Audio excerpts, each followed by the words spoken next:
ఈయన ఇట్లుంటే ఆ వల్లభనేని వంశీ పాపము కక్కుకుంటా పాపం వీరోచనాలతో అల్లాడుతా ఉంటే ఆయన బాధ ఆయన ఉంటే నీ పేని నాని పోయి నువ్వు త్వరగా చచ్చిపోవాలని కోరుకుంటావా? అంతే కదా సార్, త్వరగా కోలుకోను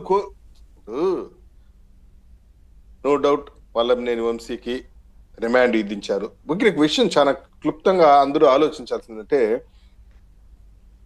అడ్డమైన బూతులతో రెచ్చిపోయాడు మా పైన మా నాయకురాలి మా నాయకుడి యొక్క భార్య పైన భూనమ్మ పైన రెచ్చిపోయాడు.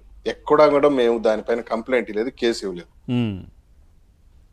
కేవలం ఒక దళితుడిని కిడ్నాప్ చేశాడని కేసులో అరెస్ట్ అయ్యాడు. అదే విధంగా పార్టీ కార్యాలయం పైన దాడి చేసిన కేసులో అరెస్ట్ అయ్యాడు.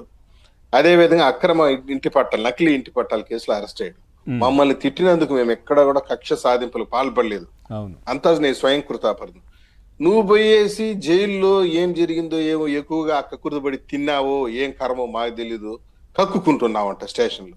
దానికి మమ్మల్ని బాధ్యత చేయడం ఏంది? పేరుని నాని ఆయన వార్తలు ఎరుకుని ఆయన పారుకుని బేదులైపోతే మేము బాధ్యులం. దానికి ఏం మాట్లాడుతున్నావు పేరుని నాని? నువ్వు పిచ్చిగాని పట్టిందా?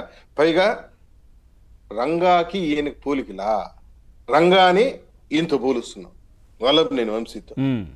ఏంది అది? మాకు అర్థం కాదు. రంగా మరణానికి మాకు సంబంధం లేదు, తెలుగుదేశం పార్టీకి సంబంధం లేదు. దాన్ని తీసుకొచ్చి మాకు లింక్ పెడతారు. పైగా ఈయన చచ్చిపోతాడు అని ముందు కోరుకుంటున్నారు వీళ్ళు. 1000 దేవులకు ముక్కుతున్నట్టున్నారు వీళ్ళు వల్లభనేని వంశీ చచ్చిపోవాలని. మేమున్నాం, మేము కాపాడతాం. ఎక్కడా కూడా వల్లభనేని వంశీ యొక్క హ్యూమన్ రైట్స్ కానీ మానవ హక్కులు కానీ భంగం వాటిల్లకుండా పూర్తి స్థాయి వైద్యం అందించే బాధ్యత మాది, మేము తీసుకున్నాము. మేము ఒకటే చెప్తున్నాం. ఆ రోజు ఒక మాట చెప్పాం, ఈ రాష్ట్రంలో ఉన్న అరాచక శక్తులు ఎవరైతే దౌర్జన్యాలు చేసాం వాళ్ళందరినీ మేము దత్తత, పెద్దిరెడ్డి రామచంద్రరెడ్డిని, వైవి సుబ్బారెడ్డిని, విజయసాయిరెడ్డిని, ఈ పిఎస్ఆర్ ఆంజనేయుల్ని, ఈ ఓఎస్డి కృష్ణమోహన్ రెడ్డిని, వల్లభనేని వంశీని, కొడాలి నానిని, వీళ్ళందరినీ మేము దత్తత తీసుకున్నాం. తీసుకొని వాళ్ళ యొక్క బాగోగులు చూడటం, వాళ్ళ క్రమశిక్షణలో పెట్టే బాధ్యత మాది.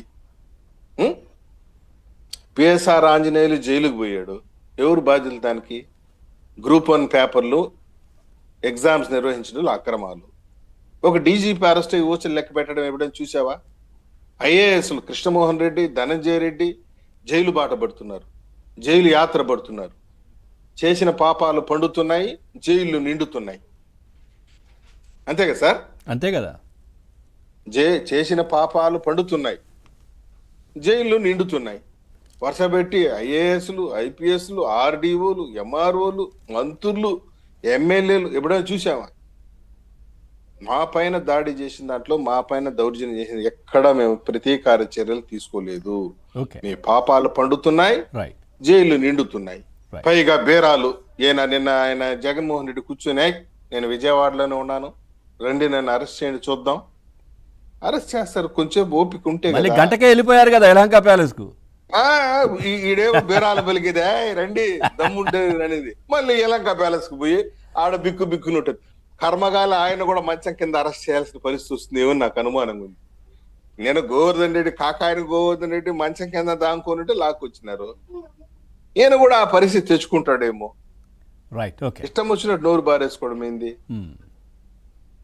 కాబట్టి నేను ఒకటే చెప్తున్నా సరే, చర్చ ద్వారా పాపాలు పండుతున్నాయి, జైళ్లు నిండుతున్నాయి. తప్పదు.